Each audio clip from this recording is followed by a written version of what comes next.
દક્ષિણ ગુજરાતમાં ફરી દેવાવાળી.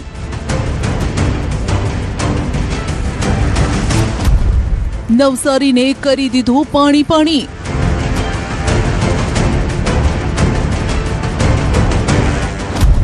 સુરતમાં ફરી બોલાવી સટાસટી. વાપીમાં પણ મેઘો બન્યો તોફાની. વિરામ બાદ ફરી મેઘો દક્ષિણ ગુજરાત પર તૂટી પડ્યો છે. આગાહી મુજબ જ દક્ષિણ ગુજરાતમાં દમદાર વરસાદ વરસી રહ્યો છે. મેઘરાજાનો પ્રથમ રાઉન્ડ પૂરો થયા બાદ વિરામ લાંબો ખેંચાતા લોકો વરસાદની આમ તો રાહ જોતા હતા, પણ આકાશમાંથી હવે ક્યાંક હેત તો ક્યાંક ક્રોધ વરસી રહ્યો છે. નવસારી, સુરત, વલસાડમાં ફરી મુશળધાર પ્રહાર થયો છે. 9 ઇંચ વરસાદથી ગામો બેટમાં ફેરવાયા. પાણીનો પ્રચંડ પ્રહાર આને તો કહેવાય છે, જ્યારે પાણી ઘરનો સામાન તાણી જાય, દિવાલો પાણીના પ્રહાર સામે ડગમગી જાય, દરવાજા પર પાણીનો પહેરો બેસી જાય. પાણીનો આ બરબાદીનો રંગ છે જે નવસારી પર ચઢ્યો છે. નવસારીમાં 5 કલાકથી અવિરત વરસાદ વરસ્યો, જેના કારણે અનેક ગામ બેટમાં ફેરવાયા. ગણદેવીનું ભાટ ગામ બેટમાં ફેરવાઈ ગયું. ઘરની બહાર નીકળવું એટલે પાણીને પડકારવા સમાન હતું. ભાટ ગામના 200 થી વધુ ઘરો પાણીમાં ગરકાવ છે. ઘર વખરી બચાવવી કે પોતાનો જીવ બચાવવો તે સવાલ છે. વરસાદ જો આમ જ ચાલુ રહેશે તો ભાટ ગામના લોકોની સ્થિતિ વધુ વિકટ બનશે. અત્યારે લોકો વરસાદી પાણીના કારણે ઘરમાં કેદ થઈ ગયા છે. અમારા સંવાદદાતા લોકોની વ્યથા જાણવા ગ્રાઉન્ડ ઝીરો પર પહોંચ્યા. દક્ષિણ ગુજરાત સહિત નવસારી જિલ્લામાં ભારે વરસાદને લઈને એલર્ટ આપવામાં આવ્યું છે. રેડ એલર્ટ નવસારી જિલ્લાને આપવામાં આવ્યું છે. એની વચ્ચે વહેલી સવારથી ભારે વરસાદ વરસી રહ્યો હતો અને ગણદેવીના ભાટ ગામે 200 થી જે વધુ ઘરો છે ત્યાં ઘૂંટણસમાં પાણી ભરાઈ ગયા હતા. કેટલાક વિસ્તારોમાં કમર સુધીના પાણી ભરાઈ ગયા હતા. પાણી ભરવા પાછળનું મુખ્ય કારણ જે સ્થાનિકો આક્ષેપ લગાવી રહ્યા છે કે ભાટ ગામે જે ગેરકાયદેસર ઝીંગા તળાવો છે એના પાળાના કારણે આ પાણી ભરાવાની સમસ્યા સામે આવી છે. છેલ્લા કેટલાય કલાકોથી આ લોકો બેટમાં ફેરવાય એવી પરિસ્થિતિનું નિર્માણ થયું છે. વહીવટી તંત્રની આંખ ખોલવા માટે ન્યૂઝ 18 ગુજરાતીની ટીમ આ વિસ્તારમાં પહોંચી છે અને લોકોને જે સમસ્યા પડી રહી હતી એ સમસ્યાને ઉજાગર કરવા માટે ન્યૂઝ 18 ગુજરાતીની ટીમ આ ભાટ ગામે પહોંચી અને 200 થી વધુ ઘરોની મુલાકાત લીધી હતી. આ સમગ્ર જે દ્રશ્યો છે એ ભાટ ગામના છે. હજુ સુધી પણ તંત્ર આ કોઈ કામગીરી નક્કર કરવાની હોય એ કરી નથી. 4 વાગ્યાથી વરસાદ શરૂ હતો. અંધારામાં પહેલા લોકોને ખ્યાલ ન આવ્યો, પણ જેવું અજવાળું થયું કે આફતના પાણી લોકોના આંગણે જોવા મળ્યા. ગેરકાયદેસર ઝીંગા તળાવોના પાણાના કારણે આ પરિસ્થિતિનું નિર્માણ થયું છે અને જે ઘરો છે એ ઘરોમાં પાણી ભરાયા હતા. આજે વહેલી સવારે 4 વાગ્યાથી લોકો ઘરમાં પાણી ભરાતા ભારે મુશ્કેલી વેઠવાનો સામનો આવ્યો હતો. દ્રશ્યો દ્વારા બતાવવાનો પ્રયત્ન કરીશું કે આજે બેન છે એ ઘૂંટણસમાં પાણીમાં હાલ ઊભા છે અને એમના ઘરોમાં પાણી ભરાઈ ગયા હતા. એવી તકલીફોનો સામનો કરવો પડ્યો તો સીધી વાત કરીશું. ન્યૂઝ 18 ગુજરાતીની ટીમ પહોંચી છે આ વિસ્તારમાં ભાટ ગામે. બેન, આપનું નામ? પ્રિયંકાબેન સિદ્ધેશ્વર. પ્રિયંકાબેન, કેટલા વાગ્યાથી પાણી ભરાયા હતા અને કેટલા પાણી હતા? પાણી કાલે એટલા ઉઠા આજે ઘરમાં પડી ગયેલા. આખે 4 વાગ્યાથી પાણી ભરાય એટલે હમણાં ઊંડી પાણી પડે. હવે થોડું થોડું કરવા માંડ્યું છે. બહાર નીકળવા માટે કેટલી તકલીફ પડે? કેટલા પાણી? બહુ તકલીફ પડે. ક્યાં ઊંડી પાણી આવે. ક્યાં સુધીના પાણી હતા? ઘરમાં સામાન બધો ક્યાં મૂકવો પડ્યો? કેટલી સામાન બધે પલંગ પર મૂક્યો. મુખ્ય રસ્તો અને ફળિયામાં કમર સુધીના પાણી. ભાટ ગામના શ્રી રામ ફળિયા અને જાગૃતિ ફળિયાના 200 થી વધુ ઘરોમાં વરસાદી પાણી ઘૂસી ગયા. પાણીનો અહીં એવો પ્રહાર છે જેની આગળ જિંદગી લાચાર છે. કમર સુધીના પાણી મુખ્ય રસ્તા અને ફળિયામાં ભરાયેલા જોવા મળે છે. તેવામાં લોકો ઘરની બહાર નીકળે તો નીકળે કેવી રીતે? લોકોએ માલ સામાન ઊંચે ચઢાવીને બચાવ્યો છે. ચારે બાજુ પાણીનું રાજ છે. શું ખાવું અને શું પીવું તે સવાલ છે. હજુ પણ પાણીનું સ્તર સતત વધી રહ્યું છે, જેના કારણે લોકોમાં ભયનો માહોલ છે. પાણી વચ્ચે રોગચાળાનો ખતરો પણ મંડરાઈ રહ્યો છે. ત્યારે હવે આરોગ્ય વિભાગની ટીમ ભાટ ગામે પહોંચી. જેટલા ઘરોમાં પાણીને એવું ઘૂસ્યું છે કે આજુબાજુના જ્યાં કોઈના ઘરમાં નથી જવાતું એવા વિસ્તારમાં અમારી આશાબેનો અને હું અહીંયા MPWC ઇન્ચાર્જ સુપરવાઇઝર પણ છું અહીંયા મેંદર PHC ના. અને અમે અત્યારે હાલમાં ક્લોરીન ટેબ્લેટ અને આયોડિન મલમ જે લોકોને પગ ભીના રહે એના કારણે પગ ફાટવાની ને એવી બધી પ્રોબ્લેમ રહી છે એના માટે આયોડિન મલમ એ પાણી ભરાયા છે અત્યારે? પાણી વધારે ઘરોમાં તો નથી, પણ અમુક વિસ્તાર અમુક ઘરો જે છે જેના કમર સુધી પણ પાણી છે અમુક ઘરોમાં. ત્યાં શું કામગીરી થશે? ત્યાં હાલમાં અત્યારે ક્લોરીન ટેબ્લેટ ને એવું અમે આપ્યા છે, જેનાથી પાણીજન્ય રોગચાળો કોઈ ફેલાય નહીં. ગેરકાયદેસર ઝીંગા તળાવને કારણે હાલાકી. આકાશમાંથી વરસાદ તો વરસ્યો, પરંતુ લોકોની હાલાકી ગેરકાયદેસર ઝીંગા તળાવના પાળાના કારણે વધી છે. ઝીંગા તળાવના કારણે પાણીનો નિકાલ જ નથી થઈ રહ્યો.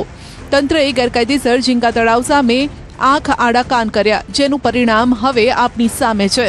ગામ લોકોનો આક્ષેપ છે કે કેટલી વાર તંત્રને ઝીંગા તળાવને લઈને ચોમાસા પહેલા રજૂઆત કરી હતી, પરંતુ તંત્ર ન માન્યું. પાણી તો દર વર્ષે ભરાય છે, પણ દર વર્ષે પાણી નીકળી જતા હતા. આ વર્ષે હું કે ઝીંગાના તળાવ બધા ગેરકાયદેસર બનાવ્યા ને એના કારણે પાણી નીકળતું નથી. એના માટે કોઈને રજૂઆત કરી ખરી? અમે બધાને જ રજૂઆત કરેલી. શું નિકાલ આવ્યો એનો? કઈ નિકાલ કર્યો નથી હજુ સુધી. એનો ભોગ કેટલા લોકોએ બનવો પડ્યો? 200 થી કેટલા ઘરો હજી પાણીમાં એ થતા હતા. કેટલા પાણી ભરાયા હતા આજે છે ને તે આ ઘૂંટણથી ઉપરના પાણી છે, અત્યારે પાણી ઓછા થઈ ગયા છે. આ કેર મેમ્બેન પાણી હતા. ભારે વરસાદની આગાહી છે, જો વરસાદ વધુ વરસે તો શું સ્થિતિ નિર્માણ થશે? તો એ ઘર ડૂબી જશે. પ્રજા પાણીમાં ડૂબી મરે, પરંતુ તંત્ર તમાશો જોતું રહે છે. ગેરકાયદેસર ઝીંગા તળાવ પર તંત્રનો હથોડો વીંઝાયો હોત તો આ લોકોની આવી પરિસ્થિતિ ન થાત. તંત્ર જાણે કે લોકોને ડૂબવા માટે છોડી મૂક્યા હોય તેમ લાગી રહ્યું છે. આરોગ્ય વિભાગ સિવાય મામલતદાર કે અન્ય કોઈ અધિકારી આ લોકોની તસદી લેવા સુદ્ધા નથી આવ્યું. મેઇન જે આજે વરસાદના પાણી જે ભરાયા છે એ એમનું મુખ્ય કારણ એવું છે કે એમના જે મુખ છે, દરિયા કિનારામાંથી જે પાણી નિકાલનો જે થવાનો જે રસ્તો છે એ રસ્તો ત્યાં આગળ મુખ પાસે ચોકઅપ થયો છે. બીજું આજુબાજુ બધા અનઓફિશિયલી ફાર્મ બી ત્યાં આગળ બધા બની ગયા છે, તો એમના લીધે બી ત્યાં આગળથી પાણીનું થોડોક અવરોધરૂપ થાય છે. પ્લસ અમારા જે ગામ જે છે મેઇન ભાટ ગામ, એ ભાટ ગામની બાજુમાં ફિશરીઝ રોડ આવ્યો છે. એ ફિશરીઝ રોડની અગલમાં ગરનાળાઓ જે છે તે થોડા ઊંચા છે, એમના કારણે થોડું પાણી રોકાવટ થાય છે. તો એ પાણીનો ઉભારો થવાથી આ પાણી ગામમાં પાણી ઘૂસવાની આ રહી છે. નવસારી જિલ્લામાં મેઘો નોનસ્ટોપ વરસી રહ્યો છે. ગણદેવી, ચીખલી, વાંસદા, ખેરગામ તાલુકામાં સવારથી વરસાદ છે, જેના કારણે કાવેરી અંબિકા નદીની જળસપાટીમાં હજુ પણ વધારો થાય તેવી સંભાવના છે. મહાદેવનું મંદિર પાણીમાં ગરકાવ. નવસારીના ચીખલીની આ તસવીરોને જુઓ. કાવેરી નદી બે કાંઠે વહેતા ચીખલીનું તડકેશ્વર મહાદેવ મંદિર જળમગ્ન બન્યું. ઉપરવાસમાં વરસાદના કારણે કાવેરી નદીની જળસપાટીમાં સતત વધારો થઈ રહ્યો છે, જે કિનારાના વિસ્તારોને બાનમાં લઈ રહ્યો છે. કોઝવે પરથી પાણી વહેતું થતાં લો લાઇન બ્રિજ પાણીમાં ગરકાવ થયો. શહેરી વિસ્તારોમાં માર્ગો તેમજ સોસાયટીમાં ઘૂંટણસમાં પાણી ભરાતા જનજીવન પ્રભાવિત થયું. લોકોને નદી કિનારે ન જવા તંત્ર દ્વારા અપીલ કરાઈ છે. સુરતની ન બદલાઈ સુરત. અંડરપાસમાં ભરાયા પાણી. ખાડીમાં પાણી ભયજનક સપાટીએ. થોડા દિવસ પહેલા પડેલા વરસાદના કારણે તંત્રના પાપે સુરત ડૂબ્યું હતું, પણ લાગે છે કે તંત્રએ તેમાંથી કોઈ ધડો લીધો નથી. ફરી વરસાદ પડ્યો અને સુરતની ડૂબતી તસવીરો સામે આવી.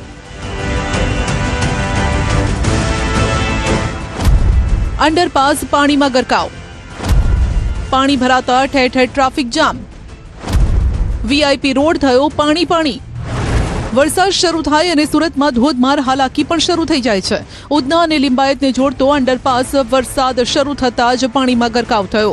તંત્રને આબરૂ જેવું કંઈ બચ્યું જ નથી લાગતું. પ્રી મોન્સૂન કામગીરી તો ન કરી, પરંતુ થોડા દિવસ પહેલા વરસાદમાંથી પણ તંત્રએ કોઈ બોધપાઠ ન લીધો. માટે સવાલ ઉઠી રહ્યા છે કે જનતાની તંત્રને કંઈ જ પડી નથી. હવામાન વિભાગની આગાહી વચ્ચે રેડ એલર્ટ આપવામાં આવ્યું છે, ત્યારે ફરી એક વખત સુરતમાં ધીરે ધીરે શરૂ થયેલો વરસાદ ધીરે ધીરે પોતાની ગતિ વધારી રહ્યો છે. ત્યારે સુરતમાં આવેલા અંડરપાસમાં પાણી ભરાવાની શરૂઆત થઈ છે. દ્રશ્ય જોઈ શકાય છે. સુરતના ઉધના અને લિંબાયતને જોડતો અંડરપાસ છે કે જ્યાં પાણી ભરાયા છે. ધીરે ધીરે પાણીનું લેવલ વધી રહ્યું છે. ખાસ કરીને આ વિસ્તારમાં પાણી ભરાતા તમામ લોકોને 5 થી 6 કિલોમીટર ફરી જવું પડતું હોય છે. ખાસ કરીને આ પાણી કમર સુધીના છે, ત્યારે લોકો આ પાણીમાંથી અવર જવર કરતા જોવા મળી રહ્યા છે. નાના બાળકો પાણીમાં મસ્તી કરતા જોવા મળી રહ્યા છે. એટલે કે પ્રી મોન્સૂન કામગીરી મહાનગરપાલિકા એટલી સરસ અને સુંદર કરી છે કે થોડોક જ વરસાદ પડતા ઠેર ઠેર પાણી ભરાવાની સમસ્યાઓ દેખાઈ રહી છે. તંત્રની લાલિયાવાડીનો વધુ એક તમાશો જોઈ લો. થોડો વરસાદ પડ્યો નથી કે રસ્તા સ્વિમિંગ પૂલ બન્યા નથી. ઉધના નવસારી રોડ પર સામાન્ય વરસાદમાં જળબંબાકાર. છેલ્લા 12 કલાકથી ધીરીધારે પડી રહેલા વરસાદને લઈ સુરતના ઉધના નવસારી રોડ પર ઠેર ઠેર પાણી ભરાવાની ફરિયાદો સામે આવી છે. દ્રશ્ય જોઈ શકાય છે, સુરત નવસારી રોડ ઉપર પાણી ભરાયા છે, જેને લઈને વાહન ચાલકો આ પાણીમાંથી પસાર થવા મજબૂર બન્યા છે. કરોડો રૂપિયાના ખર્ચે સુરત મહાનગરપાલિકાએ પ્રી મોન્સૂનની કામગીરી કરી હતી, પણ આ કયા પ્રકારની કામગીરી છે તે તો દ્રશ્ય જ બતાવી દે છે કે કયા પ્રકારનો ભ્રષ્ટાચાર થયો છે. વરસાદે વિરામ લેતા મહાનગરપાલિકાની ટીમ પહોંચી છે, આઉટલેટ ખોલી પાણીનો નિકાલ કરી રહી છે, પણ આ રસ્તા ઉપર વર્ષોથી પાણી ભરાય છે તો કાયમી સમસ્યાનો ઉકેલ તંત્ર લાવતી નથી. કારણ કે જો આ ઉકેલ આવી જાય તો આના ખર્ચા અલગથી કરવા અથવા તો કહી શકાય અલગથી ખર્ચાઓના બિલ બની શકે નહીં. ત્યારે સામાન્ય વરસાદ કે ઝરમર વરસાદ છેલ્લા 12 કલાકથી પડી રહ્યો હોય અને આ રોડ પર આ પાણી ભરાય તો લોકોને કેટલી સમસ્યા થાય છે. પોશ વિસ્તાર પણ થયો પાણી. સામાન્ય વિસ્તારના રસ્તા હોય કે પોશ વિસ્તારના રસ્તા, તસવીરો એક સરખી છે. વેસુ વિસ્તારમાં વીઆઈપી રોડ જળબંબાકાર છે. રસ્તાઓ પર નદી વહી રહી છે. મનપા કમિશનરે હજુ ગઈકાલે સૂચના આપી હતી અને છતાં પણ નિંભર તંત્રના પેટનું પાણી હલતું નથી. શું આ રીતે જ દર વરસાદે લોકો હાલાકી ભોગવતા રહેશે? સોસાયટીના મુખ્ય માર્ગો પાણીમાં ગરકાવ. બારડોલીમાં પણ મોડી રાતથી વરસાદ ચાલુ છે, જેના કારણે સોસાયટીના મુખ્ય માર્ગો પાણીમાં ગરકાવ છે. તંત્રના અધિકારીઓ પાણીના નિકાલ માટે ન ફરક્યા તો લોકોએ જાતે જ ગટરના ઢાંકણા ખોલીને પાણીનો નિકાલ કર્યો. દર સિઝનમાં આ સમસ્યાથી લોકો પરેશાન છે અને રોષમાં પણ છે. લોકો પાણીના નિકાલની કાયમી ઉકેલની માંગ કરી રહ્યા છે. ખાડીએ ભયજનક સપાટી વટાવી. સુરત શહેરની 5 મુખ્ય ખાડીમાંથી ભેદવાડ ખાડીએ પોતાની ભયજનક સપાટી વટાવી દીધી. ભેદવાડ ખાડીની ભયજનક સપાટી 7.20 મીટર છે, જે હાલ વધીને 7.30 મીટર પર પહોંચી છે. આસપાસના નીચાણવાળા વિસ્તારોમાં પાણી ભરાવાનો ગંભીર ખતરો ઉભો થયો છે. તંત્રએ નાગરિકોને સાવચેત રહેવાની અપીલ કરી છે. ચોમાસામાં ખીલી ઉઠી પ્રકૃતિ. ડાંગ ફરવાની મજા તો ચોમાસામાં જ આવે. પર્વત પરથી વહેતા ઝરણા, લીલીછમ વનરાજી જાણે કુદરતના ખોળે આવી ગયા હોય તેવી અનુભૂતિ. ડાંગમાં સવારથી જ મેઘરાજાએ જમાવટ કરી છે. પૂર્ણા, અંબિકા, ખાપરી, ગીરા નદીના જળસ્તરમાં સતત વધારો થઈ રહ્યો છે. વરસાદના કારણે સજીવન થયેલા ઝરણાઓ પ્રવાસીઓ માટે આકર્ષણનું કેન્દ્ર બન્યા. ડાંગના આહવા, સુબીર અને સાપુતારામાં વરસાદ છે. રેલવે અંડરપાસ પાણીમાં ગરકાવ. વલસાડ જિલ્લામાં સાર્વત્રિક વરસાદ છે, જે રાહત તો ક્યાંક આફત લઈને આવ્યો છે.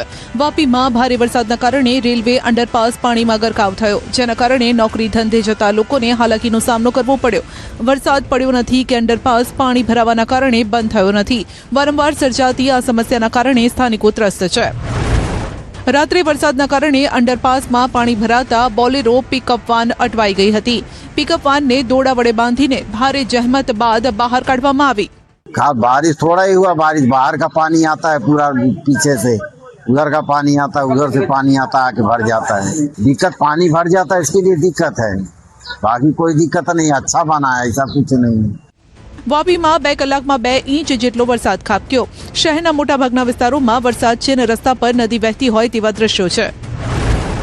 દક્ષિણ ગુજરાત સાથે સૌરાષ્ટ્રમાં પણ કેટલાય જિલ્લાઓમાં વરસાદી માહોલ જામ્યો છે. દક્ષિણ ગુજરાતની જેમ મેઘરાજા સૌરાષ્ટ્રમાં ધમધોકાર વરસી રહ્યા છે. ક્યાંક હળવાથી મધ્યમ ઝાપટા પણ પડી રહ્યા છે.